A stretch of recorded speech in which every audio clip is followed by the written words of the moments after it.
നമ്മുടെ ഈ നെക്കിലൊക്കെ ഏറ്റവും പെർഫെക്റ്റ് ആയിട്ട് ചെയ്യാൻ പറ്റാവുന്ന ഒരു ഐഡിയ ആണ് നമ്മൾ പറയണത് കേട്ടോ.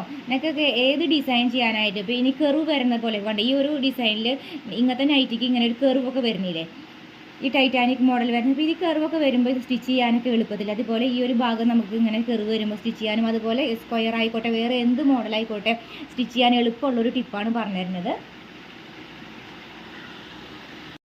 ഈ നോബ് ഉണ്ടല്ലോ, ഇത് നമ്മുടെ സ്റ്റിച്ചിങ്ങിൻ്റെ കാണി ചേഞ്ച് ചെയ്യുന്ന ഒരു സംഭവമാണ്. അത് ചെയ്യേണ്ടത് എങ്ങനെയാണെന്ന് വെച്ചിട്ടുണ്ടെങ്കിൽ ഇത് വെറുതെ ഇങ്ങനെ തിരിച്ചു കഴിഞ്ഞാൽ ആവില്ല.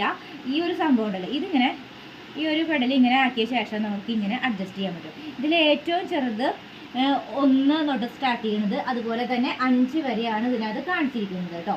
അപ്പോൾ ഇതിനകത്ത് ഈ 2 എന്ന രീതിയിൽ ഇതിന് നേരെ വരുന്ന ഭാഗത്തേക്ക് 2 എന്ന രീതിയിൽ 2.1 ആ ഒരു രീതിയിലേക്ക് അങ്ങനെയൊക്കെ വയ്ക്കുമ്പോഴാണ് ഏറ്റവും കുറഞ്ഞ കാണിയിൽ ഇങ്ങനെ ഇവിടേക്ക് ചെറുതിലേക്ക് 1 2 1 എന്നൊക്കെ വരുമ്പോൾ 2.4 ഇതൊക്കെ വരുമ്പോൾ വളരെ ചെറിയ കാണിയാണ് വരിക.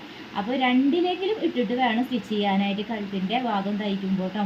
അങ്ങനെ സ്റ്റിച്ച് ചെയ്യുമ്പോഴാണ് കഴുത്തിന് ഏറ്റവും പെർഫെക്റ്റ് ആയിട്ട് തയ്ക്കാൻ പറ്റുന്നത്. ഈ ടിപ്പ് നിങ്ങൾക്ക് ഇഷ്ടപ്പെടുകയാണെങ്കിൽ ലൈക്ക് ചെയ്യുക, സബ്സ്ക്രൈബ് ചെയ്യുക, ഷെയർ ചെയ്യുക.